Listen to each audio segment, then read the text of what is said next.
welcome to the Libertarian Listener with me, Chris Wilkinson. We're back to normal this week. On today's show, I have Sean Finch, who is running for the London Assembly in next year's elections.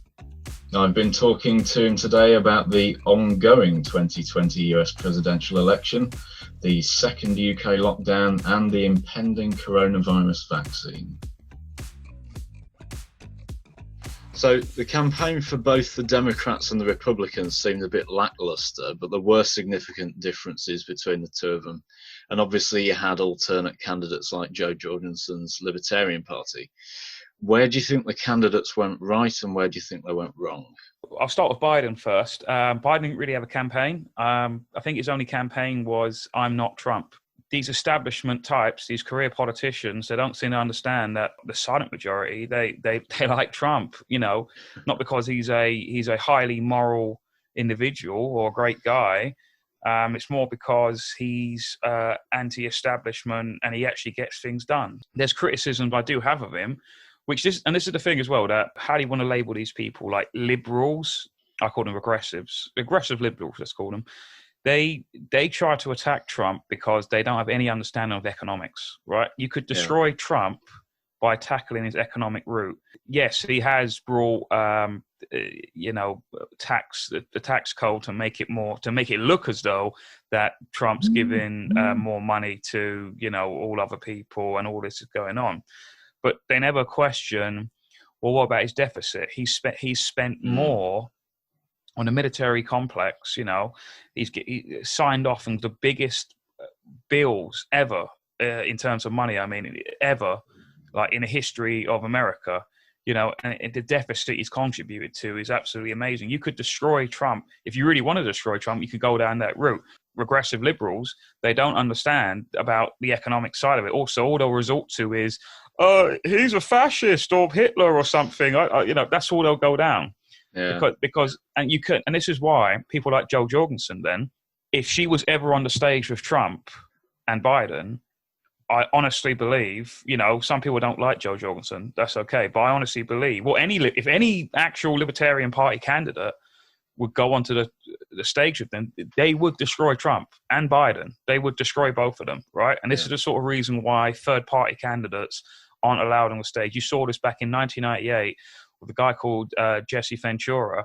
When he sort of shook America when a third party, a nothing party called the Reform Party, they beat the Democratic and Republican candidates because he managed to get the minimal amount, I think 15%, and actually go on the stage. And then he destroyed them with logic and being charismatic and all of this. And I think if you saw Joe Jorgensen's campaign and Cohen, Spike, by the way, very, very impressed with, like, when he was first elected by the US Libertarian Party members, I genuinely thought that he was a joke candidate because he does come off as, if you see some of his photos and stuff, he does look like a clown.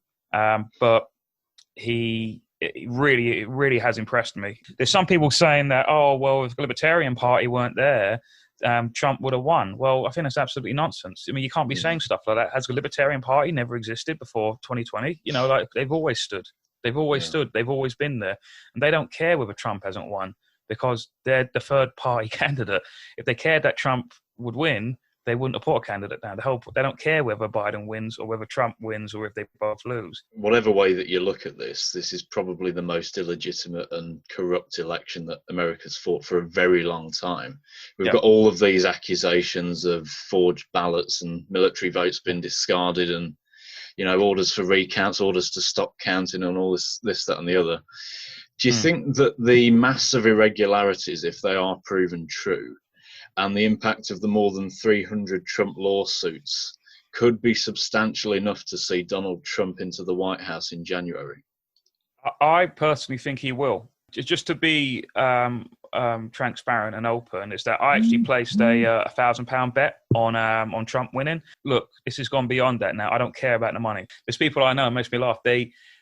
Whatever the pollsters say, whatever the mainstream media say, that's fact. They said that Biden will win a blue landslide. Never happened. So forget about the money. I'm just looking at this, and I'm trying to, and I believe I am, and I'm being objective, and I'm looking at what's going on in America, and I generally believe there is massive industrial election fraud going on. I think the Democrats are so desperate to win, and they're so terrified of Trump. The mainstream media hate him, and they're trying to sweep it away and just pretend that Biden has won. Now, the mainstream media, there's nothing in the Constitution, in the U.S. Constitution, that says that the mainstream media determines who wins these general elections. That's not the case. They're trying to rush it through and pretend that this is all normal. Oh yeah, and Trump's a crybaby. It's not over yet.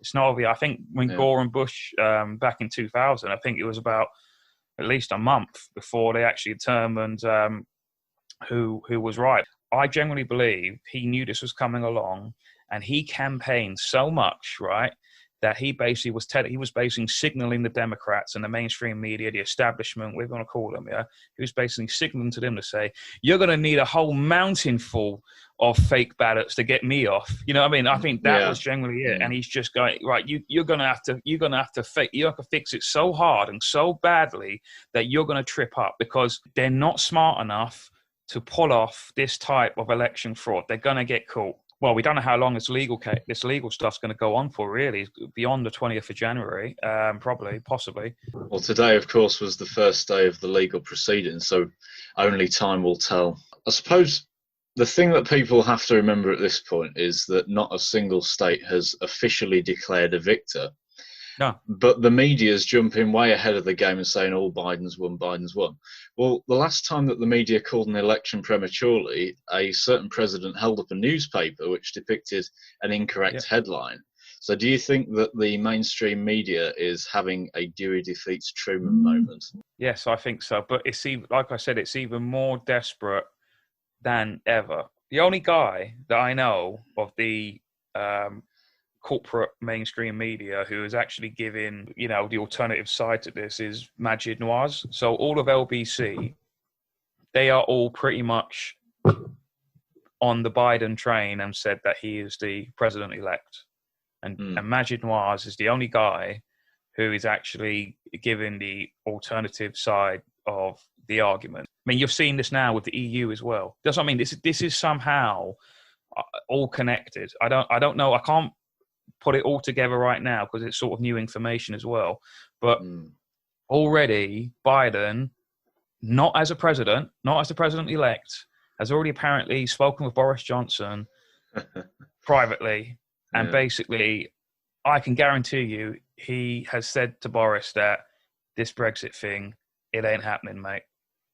And that's it. Even though it's a democratic election, that we had a referendum that said that we are leaving the European Union, and now there's a law as well.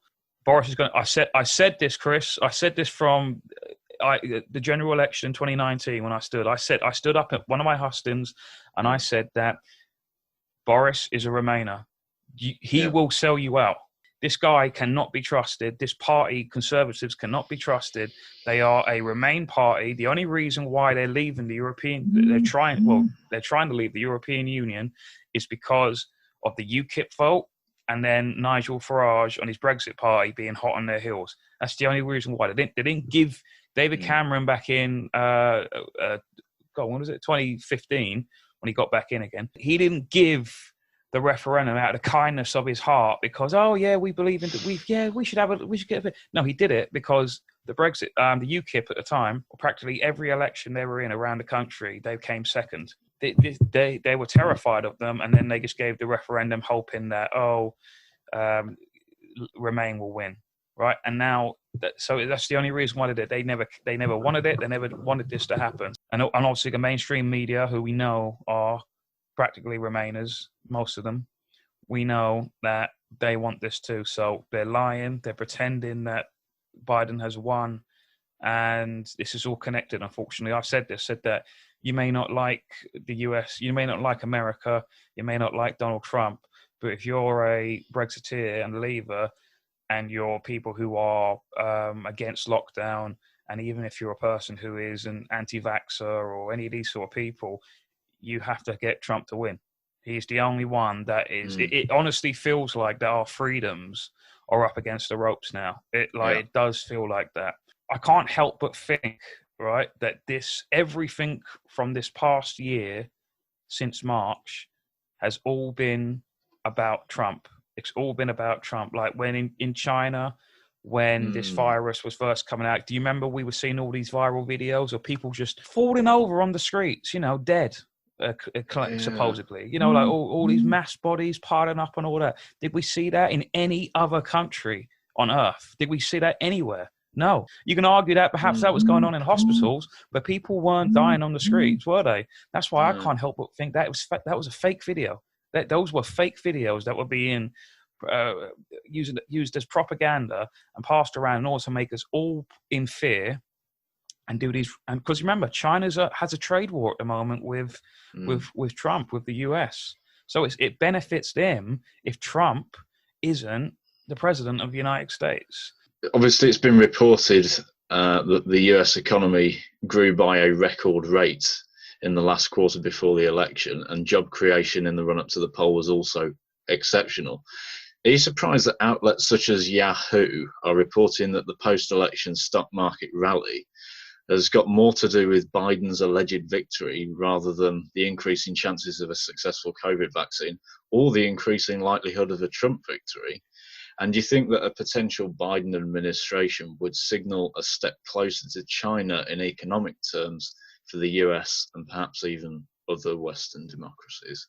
That last part of it about China and Biden, I think there will definitely be a very smooth relationship between Biden and China, because basically whatever China says, Biden will do. So that, I think that's probably the only thing. But would it benefit America and the West? No, it will benefit only China. China know that if they get into a trade war with America, they will lose. Because, I mean, you've seen this, I think, today or yesterday.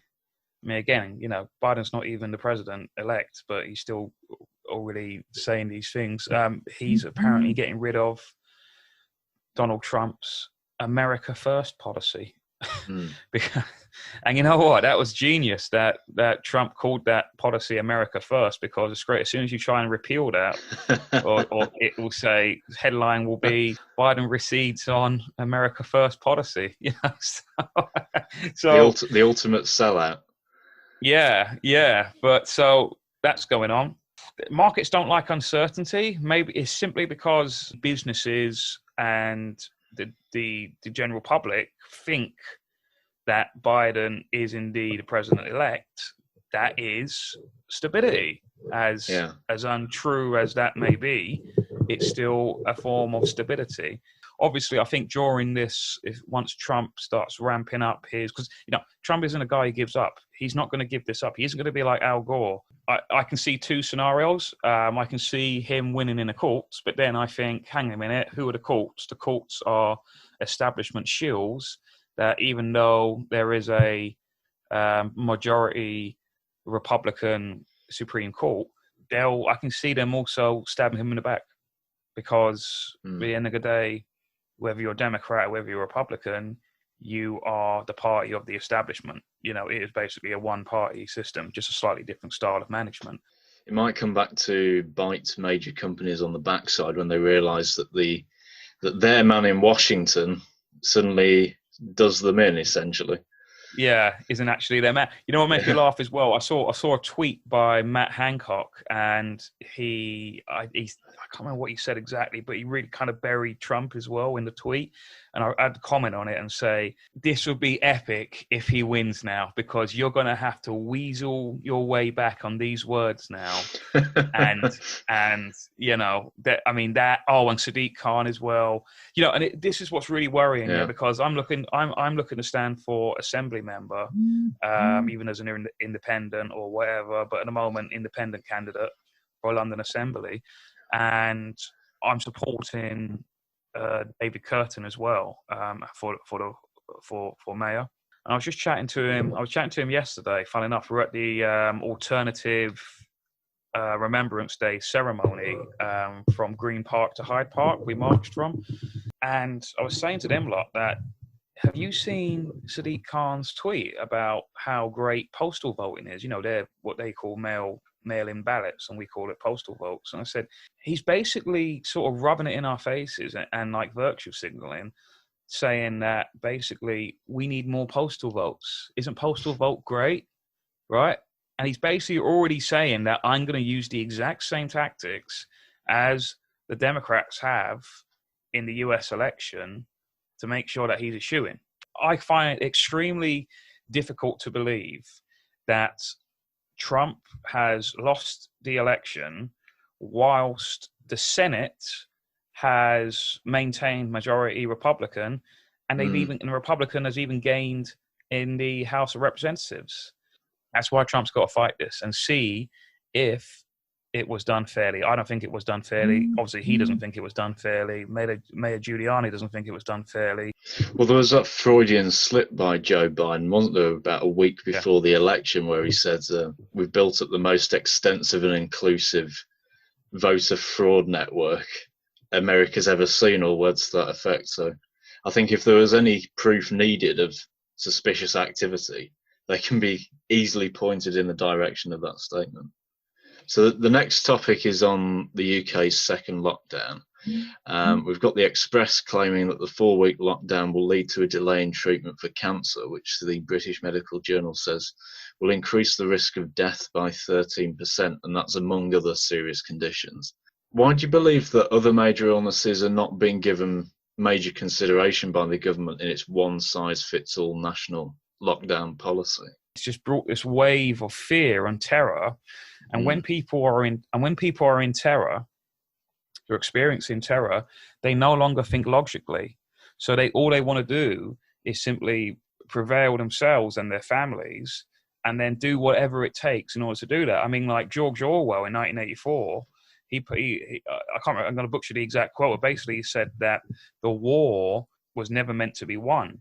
It was always meant to be continuous. You know, I'm a lockdown skeptic. Yeah, I've been so since day one, because I knew there was something really fishy about what's going on. I'm so glad now that this is becoming more and more mainstream. They can't suppress it anymore. They have to report on it, the mainstream media. I remember the very first anti-lockdown, it feels like years ago now.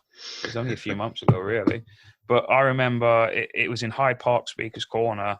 There were about no more than 100, probably less than that, about between 50 and 70 maybe. And I arrived as Piers Corbyn and a guy called Jeff Wyatt were being nicked. And it's amazing as well. I mean, if you were to tell me in 2019 that Jeremy Corbyn's brother would be the one sort of on the vanguard of defending your civil liberties, I wouldn't believe you. Because at the start of this pandemic, right, they were focusing on the death numbers, right? Death numbers rapidly came down. Suddenly, narrative changed. Oh, look at the case numbers. All that matters are the death numbers. I don't care if the case numbers was 100%, where everyone in England had got COVID. I don't care. If no one's dying, it doesn't matter. It does not matter. And if anything, the more people with cases, the more immunity that they're building. So if anything, that's actually a positive. So this is all based on fear. I'm seeing disgusting behaviour from the authorities. Like I was, like I said, Remembrance Sunday, right? You saw that the Piper, his name's Ben, by the way, because I actually not know him, but I say hello to him every now and then, right? And he's a veteran, obviously, and he got shoved. Yeah, okay, maybe he did try, and that was obviously his plan, wasn't it? Because he said at the start of the video that he wants to go to the cenotaph like he has done for many, many years prior, right? Yeah. And he obviously wanted to get in there, but the way that they shoved him and stuff was uncalled for. But what sickens me more is that you've got all of these establishment people, such as Tony Blair, right, at the cenotaph. All these people who have caused wars, caused soldiers' death. These people, the Prime Minister, all these other people, Priti Patel, they don't give a damn about veterans, right? They don't give a damn about the people who made those sacrifices, yeah? They're only there for optics. That's all they're there for. They would happily start another war tomorrow if they wanted to. They don't give a damn about soldiers. They don't care about homeless veterans. They don't care about any of this, right? It's only there because they have to do it. It's an inconvenience for them to do it. And they don't want to, but they have to, because then they would look like bad optics, right? If anything, they would happily get rid of Remembrance Day altogether. Just going back to something that you've mentioned just then, I've got a quote from the Daily Mail here from a whistleblower within the NHS who's a healthcare assistant called Shelley Tasker, who publicly resigned after claiming she had no work for 3 weeks at the height of the pandemic. She basically claimed that the idea that the NHS is overrun is all lies, and said that as much as I've loved working for our NHS, it is no longer our NHS. It is run by a corrupt government and the people running this company, that is the NHS Trust. We no longer have healthcare. We can't see dentists. I can tell you now, when I was working at the height of the pandemic, I had no work for 3 weeks because there were no patients. We have a particular COVID ward. None of the wards were overflowing with COVID patients, and they're not now. She went on to claim that the flu and COVID cases are now recorded as the same thing on death certificates, and that video's gone viral. So what sort of thing does that say to the lockdown fanatics who claim that the NHS is completely overwhelmed, who actually don't really have a clue as to what's going on, but they're advocating the destruction of our liberty? And do you think that more people in her position need to be encouraged to come forward and actually tell people the truth about what's going on? They do, but they will definitely be meeting dismissal. That's the fear. That's the problem. Yeah. People that I know who are nurses want to be nurses. Do you know what I mean? And we all know that the salary of a nurse is not really great. I know two nurse friends, right? And we've had arguments, not full blown arguments, but more sort of Facebook sort of battles. Every time I say something about, what's going on now, they say, "Oh, I can guarantee you there's people dying, and blah, blah, and try and make you feel bad and stuff like that."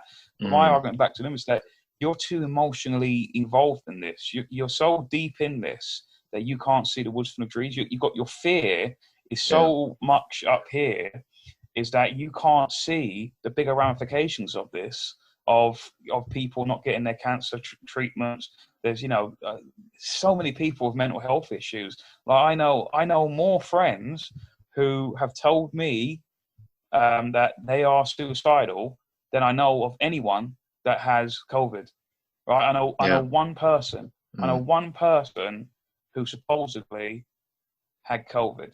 And I don't think it was COVID. I mean, I've never heard of people losing their fingers because of COVID, right? I think that's just something that's just been said to them because it's human nature, and with these coroners and people like this, it's the easy option of, do I cut open another body and find out the long way of how they died, or do I go the easy route where the legislation has made it very easy for me to just simply tick a box and say, yeah, it was COVID.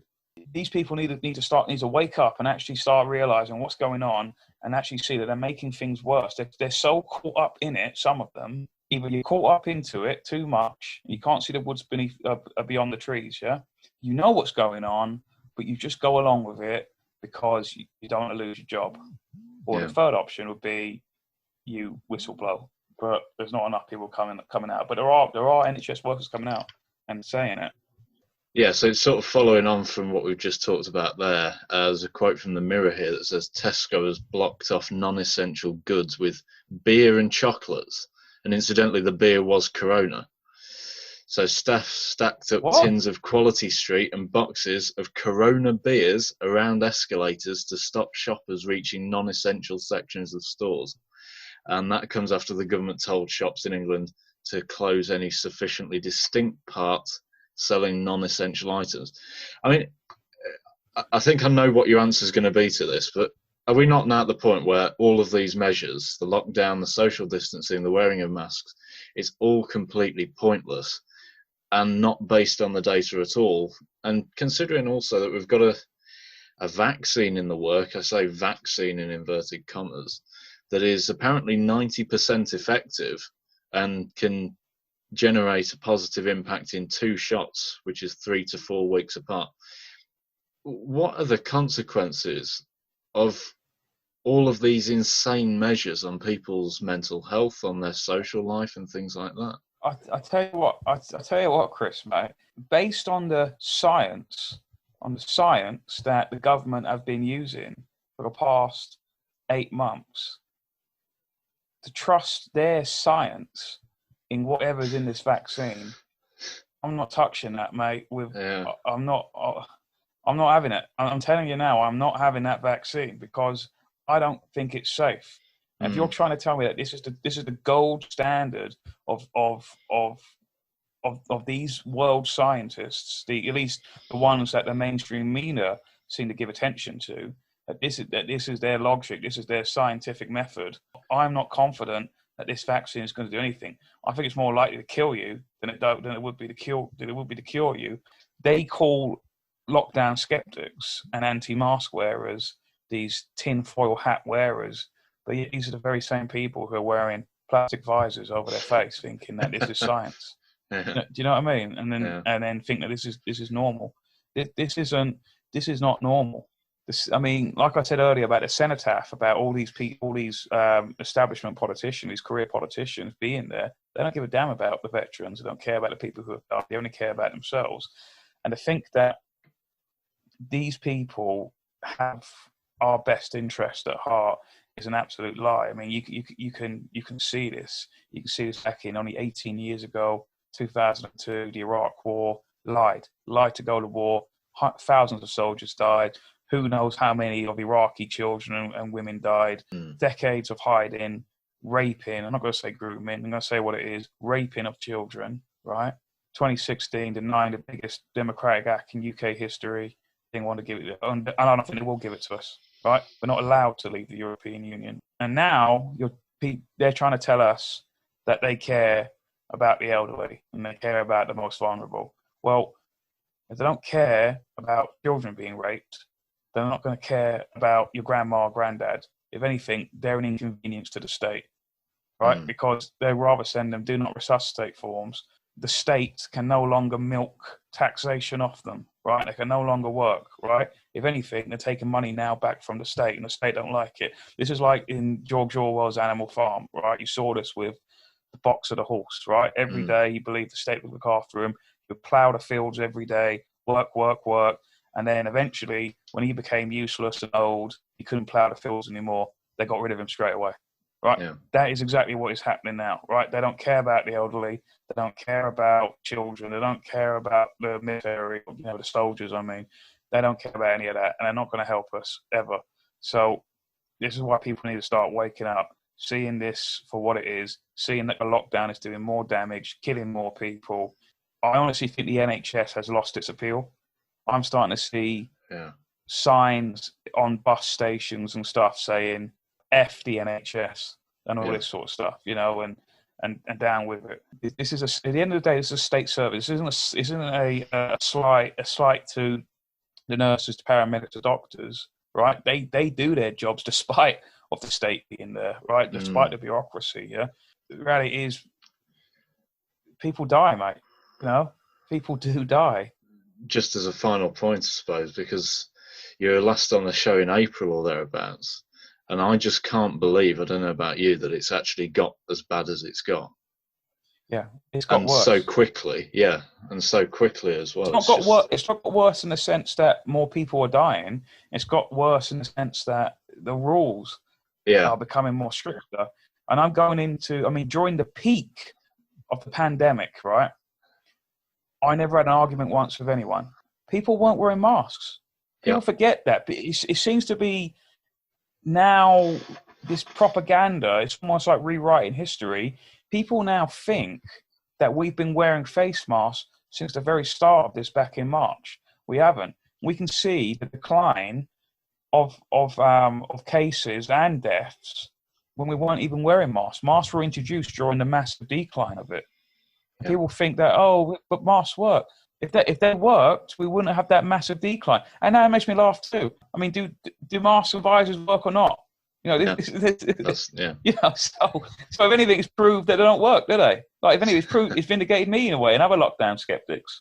The only positive I can take away from this, we are growing in numbers. Like I said, first ever lockdown protest, about between 50 and 100 people. Now there's tens of thousands of people. That last Thursday got out of hand again. 1,000 people were at least there. I was there too. 190 people got arrested. Piers Corbyn got arrested. Mahyar Tousi got detained. I was with him. Luckily, we both separated because there was just such a large crowd there. But he got detained. Then there's also the police made him write a tweet as well, saying how wonderful the police are, and he's currently suing them for that. So there's positive to this because more people are waking up. I mean, I met some people that Thursday, Saturday just gone as well. I was down Brighton, and they were literally going, "Oh, this is my first ever one." Yeah. So it's more people. It is growing. So all we've got to do is just do as we're doing now, continue what we're doing, and eventually those marches are going to become hundreds of thousands of people. You're seeing what's going on in Liverpool right now. You're seeing what's going on in Manchester. All over the place, they're becoming more and more popular. And it's only a matter of time before. So we will win. We will win. It's just a matter of time. That's all it is. Right. Well, we'll end it on that positive note. Thank you for joining me, Sean, despite all the technical hitches. Oh, yeah. You're going to have a fun time editing, aren't you? That's all for this week on The Libertarian Listener. Join us again next week when I'm interviewing Dan Heaton, who's the other half of the Croydon Constitutionalists. Until then, you can check us out on social media. We have a Patreon page, Facebook, and our website, thelibertarianlistener.com. And until next week, thanks for listening.